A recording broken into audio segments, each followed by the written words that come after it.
What's up, guys? Welcome back to another episode of My Team Career Mode. Today, we are here for the start of the Japanese Grand Prix, and it is going to be a dry race. So, let's head to this Grand Prix and see what we can achieve, as there will be some regulation changes, and Lewis Hamilton will be retiring at the end of the season. So, finally, Lewis Hamilton will be hanging up his boots at the end of this season. So, Mercedes will definitely be looking for some new driver, and let's see what they will achieve at the end of the season. So, right now, we are going to the Q1 session here at the Japanese Grand Prix, and it is one of the most technical tracks in the calendar.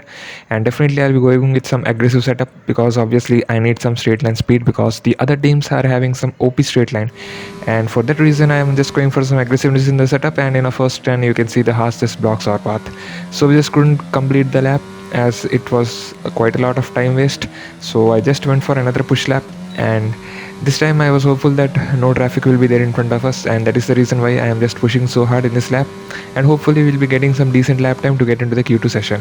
So you can see there is a little bit of traffic there, but it is still too far ahead of us, and we did not have some much issues with those traffic. So finally we are coming to the sector 3 of our second bush lap, and the Haas is still in front of us, and it is definitely gave us some little bit of dirty air at the 130R, but we'll still improve on our previous lap and we go P14.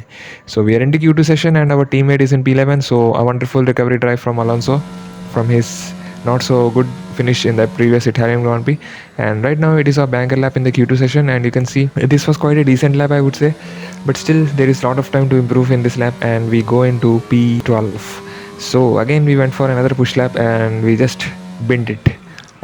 We just mounted on that curve and it resulted in a spinella of our car. So GG's to the curbs, and the Japanese Grand Prix curbs are just too dangerous, I would say, as we finish in P14 and our teammate is in P11.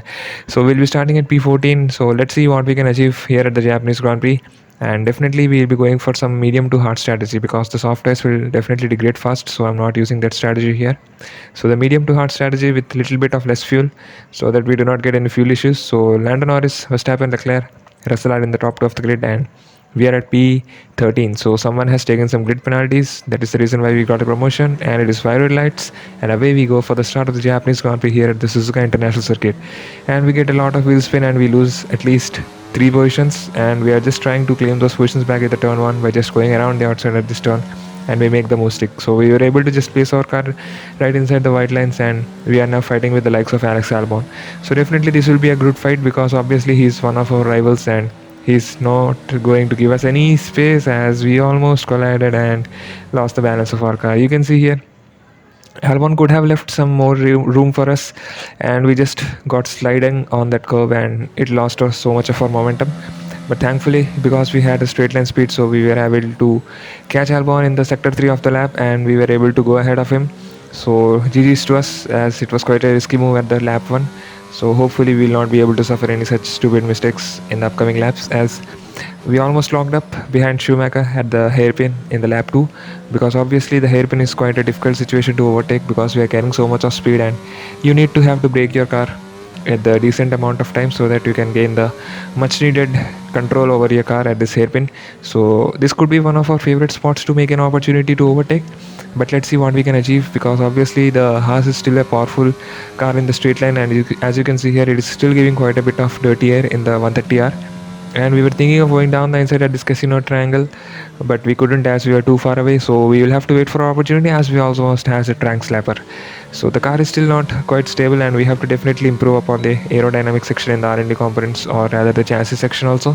So let's see, in the upcoming races we will have to definitely improve our equipment and our facilities so that we can gain some more balance in our car. And again we were trying to make a send on Schumacher down the inside, but we just couldn't, as we just were not able to gain the traction much due to the high amount of wheel spin which we got at that hairpin. So now at the 130R I was just trying to send a move around the outside at this casino triangle, and we just made the most stick. So we left enough of room for Schumacher on the inside, and on the outside we were able to just maneuver our car and get ahead of Schumacher. So, and we also get the DRS, so which is an added advantage, as we are definitely quite superior in the straight line this time, because we are just using the 2 less setup, and too much of downforce is definitely not a thing to go in the Suzuka circuit, because the straight line speed you will be suffering a lot. And I just went for a higher rear anti-roll bar so that I can get the turn in, but that has also led to a high amount of tire degradation. But you have to just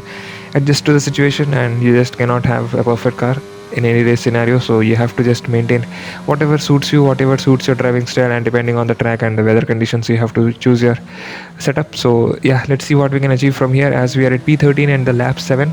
So we get the DRS and we are stuck in the DRS of Magnussen, and our teammate is in front of us, as we also have a slight bit of wing damage probably in the first lap, where we got damage from colliding with Albon. So it has given a little bit of wing damage, and hopefully that will not be of a too much of issue in the upcoming laps, as our teammate goes into the pits at the end of lap 9. So definitely he's going for the hard tires, I hope so, because the medium tires will not last for 17 laps because they are quite degrade fast. So we go into the pits at the end of lap 11 and we are going to the hard tires.